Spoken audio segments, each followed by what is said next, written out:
Fox 24's Heather Berry explains why gasoline prices are headed back up. Shakita Anthony can't believe what she's paying at the pump these days. I can't afford it, to tell you the truth. And other people are just as surprised. I only put $6 in because this gas is just with $1.23.9. They done skyrocketed. I'm thinking about catching the buzz. Each one is surprised because the price of gasoline has gone up by about 20 cents in the last month. And gas prices have simply skyrocketed over the last week. Last week when I filled up this news car, it cost me about 10 cents less a gallon than it does this week. The price even jumped 2 cents a gallon between yesterday and today, leaving consumers in the dark as to why. Really? I don't know, really. And Anthony, a healthcare aide, wondering how she'll manage. My job had me traveling, and I go like to Jeffersonville, Georgia, every day. It's like $25, $30 a week I spend in gas. Even though they're on the rise, we're doing better than we were last year at this time. Okay. Joyce Thompson of AAA South says the rising price trend is a rite of spring. According to AAA, this is a normal thing that happens every spring. They make a new kind of fuel for the spring, summer. AAA says refiners begin producing a reformulated gasoline that burns cleaner and reduces ozone emissions. While it takes longer to produce this gasoline, consumers use up fuel reserves, thereby driving up the price of gasoline. And consumers have to choose between driving less or paying more. That's right. If you want to keep driving, you got to pay it. Heather Berry, Fox 24, where your news comes first. Well, Macon may have to cough up big bucks if it doesn't face its waste problem. Fox 24's Heather Berry is live downtown tonight, and she has more on the story. Heather, what's happening? Well, Doug, the city of Macon hasn't set aside money over the past few years for the future of the landfill, but the newest director of the Public Works Department wants that to change. It's easier to say that I don't want a landfill in my neighborhood.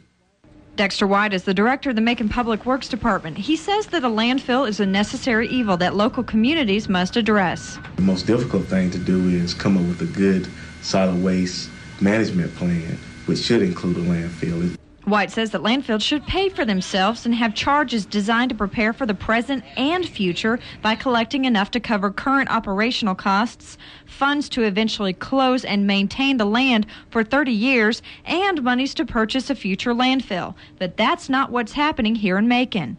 We've not been collecting enough money to cover those parameters that are required. And we haven't been for the past 8 or 9 years. Another problem is the monthly waste management charge Macon residents pay each month. It only covers residential garbage collection. But White says $5 from each of the 34,000 Macon households isn't enough. It's costing Public Works almost twice that much. The program has to be subsidized with city dollars. But here's the real clincher. At any given time, because of the fact that the City of Macon's landfill is not a Subtitle D facility, it could be shut down by EPD. Around 1993, a law mandated that all future landfills have a protective liner to prevent the leakage of garbage runoff called leachate. Leachate can potentially leak into groundwater and contaminate local water sources. Macon's landfill has no liner. The potential of contamination is always there. It may be a little higher with the unlined facility. We're in serious violation of our operational procedures that were approved within our permit that could cause them to shut it down. Groundwater at the landfill is tested twice a year, and the local Environmental Protection Division inspector says so far there's nothing to worry about. As far as I've seen, they've been in compliance and they seem to be working in the direction they need to go. Now, the City of Macon landfill has about 13 more years of use, so if we don't start with a plan now, the taxpayers are going to have to pick up the tab. Heather, can the landfill, how do they make the money to pay for these improvements? Well, White said that what they need to do is set competitive fees so that they can draw in more businesses, and that means more money for the landfill. Reporting live in downtown, I'm Heather Berry for Fox 24, where your news comes first. Bibb County Coroner Ed Bond saw an average of 2 murders a month in 2001, but until this evening, there were none. Well, I'm pleasantly surprised that we haven't had more homicides this year. Last year we had 7 in the same period of time, and the year before that we had 12. These are the scenes of murder that helped rank Macon as the 62nd most dangerous city in the U.S., according to the Morgan Quintino Press, a company that publishes crime stats. Last year, there were 28 homicides in Bibb County. 21 of those were in Macon.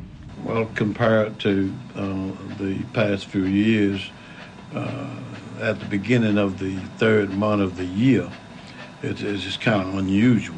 This is the average size of a prosecutor's file for a homicide. You can see how thick this is. Imagine 21 of these for last year. That would take up about 1.5 of these boxes that you see behind me. But homicide isn't like other crimes that can be prevented. You can have a homicide in armed robbery. You can have a homicide through passion, which a lot of them are. There's a lot of things we can do to prevent other crimes that we can't necessarily do to prevent, murder or that type of homicide. And murders are even harder to predict. Homicides, like many other crimes, seem to come in groups and bunches, and so it wouldn't surprise me to see that we'll have several in the next couple of months.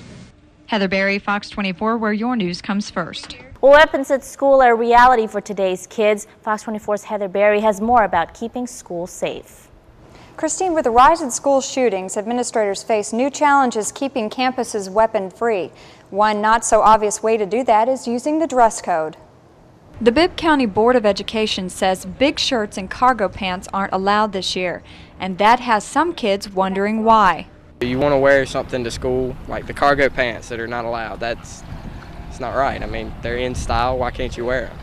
We took that question to a school counselor.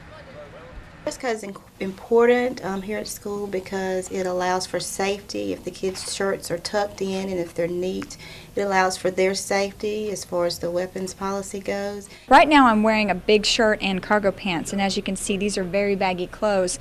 And if I were a kid wanting to take a gun to school, you can see it wouldn't be that hard to hide. The students are neat and we're able to see just exactly how their clothes fit on them. They're not able to pack weapons under their clothes, and that's just safety that we've gone through as far as weapons safety. Teens may be upset, but it has some parents breathing easier. I think it does keep the kids safe because there's so much going around today. They've got to have some control.